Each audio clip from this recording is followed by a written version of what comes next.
আসসালামু আলাইকুম বন্ধুরা, আমার বাংলা ইউটিউব চ্যানেল মাই থিঙ্কের পক্ষ থেকে সবাইকে জানাচ্ছি আরও একটি নতুন রেসিপিতে স্বাগত। তো আজকে রান্না করে দেখাবো হোমমেড চাউমিন নুডলস। তো এই হোমমেড চাউমিন নুডলসটা আমি ভ্যান গাড়ির মধ্যে যে বিক্রি করে ওদের থেকে নিচ্ছি। এটা বাংলাদেশি পণ্য, সেই জন্য বেশি বেশি খাবেন। বাংলাদেশি পণ্য, এটা ভ্যানের থেকে কিনা। এটা 1 কেজি ওজনের একটা প্যাকেট। তো এটা আমার কাছে দাম চাইছে 120 টাকা, আমি নিছি 100 টাকা দিয়ে। যখন আপনারা কিনবেন তখন দামাদামি করে কিনবেন। দেখেন লেখাও আছে টাকা 120 টাকা, কিন্তু আমি 100 টাকা দিয়ে নিছি, তো সেই জন্যই দামটা বলে দেওয়া আর কি। তো আজকে এই চাউমিন নুডলসটা আপনাদের সাথে শেয়ার করতেছি কিভাবে রান্না করলাম। তো প্রথমে আমি একটা হাঁড়ির মধ্যে গরম পানি দিয়ে দিয়েছি পর্যাপ্ত পরিমাণে। পানিটা ফুটে ওঠা পর্যন্ত অপেক্ষা করতে হবে। তো পানিটা ফুটে উঠছে, এর মধ্যে দিয়ে দিয়েছি আমি সবজির মধ্যে দিয়েছি আলু, ফুলকপি, সিম এবং ক্যাপসিকাম। এই সবগুলো জিনিস আমি একসাথে ভালো মতো সিদ্ধ করে নিব। তো আজকের রেসিপিটি যদি ভালো লাগে অবশ্যই লাইক কমেন্ট শেয়ার করবেন। আর ইতিমধ্যে যারা সাবস্ক্রাইব করে রাখছেন তাদেরকে অনেক অনেক ধন্যবাদ। আর যারা এখনও সাবস্ক্রাইব করেন নাই প্লিজ আমার চ্যানেলটা সাবস্ক্রাইব করে নেবেন। তো দেখেন সবজিগুলো ফুটে উঠছে কি সুন্দর। এখন এই সবজির মধ্যে আমি দিয়ে দিব চাউমিন নুডলসটা। চাউমিন নুডলসটা আমি ভেঙে ভেঙে নিছি স্টিকগুলো। চাউমিন নুডলসটা আসলে রেগুলার যে আমরা নুডলসটা খাই তার থেকে একটু সাইজে মোটা হয় এবং লম্বা হয়। এটা খেতে অনেকটা অন্যরকম হয় এই চাউমিন নুডলসটা। তো আমার সিদ্ধ করা হয়ে গেছে, আমি পানি ঝরিয়ে নিছি।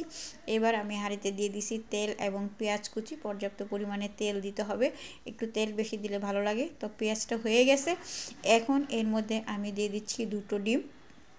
কারণ আমি যেই পরিমাণ সবজি আর নুডলস নিছি, চাউমিন নুডলস নিছি, সেখানে আমার 2টো ডিমে দিতে হবে, একটা ডিমে হবে না। তো আপনারা যদি চাউমিন নুডলসটা কমিয়ে নেন তাহলে ডিম একটা দিলেও হয়ে যাবে।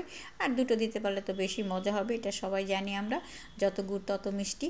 তো ডিমটা হয়ে গেছে। এখন এই ডিমের মধ্যে আমি দিয়ে দেব কাঁচামরিচ ফালি এবং টমেটো। এখানে আমি টমেটো নিছি 2টা কিউব করে, আপনারা একটাও নিতে পারেন। আর টমেটোগুলো কিউব না করে কুচি করে নিতে পারেন, এটা আপনাদের ইচ্ছা, একরকম দিলেই হলো। তো এখন একটু ঢাকনা দিয়ে দিব এই টমেটোটা থেকে পানি বের হওয়ার জন্য এবং সিদ্ধ হওয়ার জন্য। তো পানি বের হয়ে গেছে কিন্তু সিদ্ধ হয়নি। তো সিদ্ধ হওয়ার জন্য এটার একটা ব্যবস্থা নিতে হবে, কি করলে সিদ্ধ হয়ে যাবে এটা আমরা সবাই জানি, কি দিলে এটা সিদ্ধ হয়ে যাবে। তো সেটা আমি এখন দিয়ে দিব, সেটা হচ্ছে লবণ। লবণ দিলে এটার থেকে আরও পানি বের হবে এবং তাড়াতাড়ি সিদ্ধ হয়ে যাবে। তো লবণের পরিমাপটা বুঝে শুনে দিবেন, লবণ 2বারে দিবেন, একবারে দিতে যায় না, তাহলে কিন্তু সর্বনাশ হয়ে যাওয়ার সম্ভাবনাই বেশি থাকে। তো যাই হোক, দেখেন লবণ দেওয়ার পরে পানি বের হয়ে গেছে।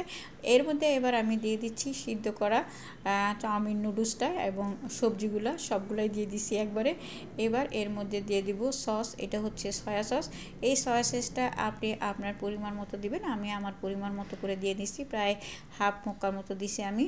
নুডলসের উপর ভিত্তি করে এই চাউমিন নুডলসের মধ্যে আপনি সয়া সসটা দিবেন। তো আমার রান্না হয়ে গেছে দেখেন।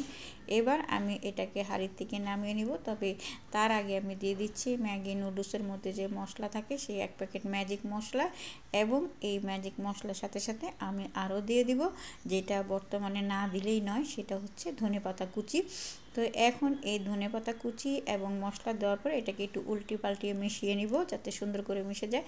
তো আমার মিশানো হয়ে গেছে, এবার আমি কড়াই থেকে বা পাতিল থেকে নামিয়ে নিছি। তো এইভাবে কিন্তু বাসায় তৈরি করা যায় হোমমেড চাউমিন নুডলস। এটা খেতে কিন্তু ভেরি ভেরি টেস্ট হয়েছে, বাসায় ট্রাই করে দেখবেন। তো আজকে এই পর্যন্ত, আল্লাহ হাফেজ।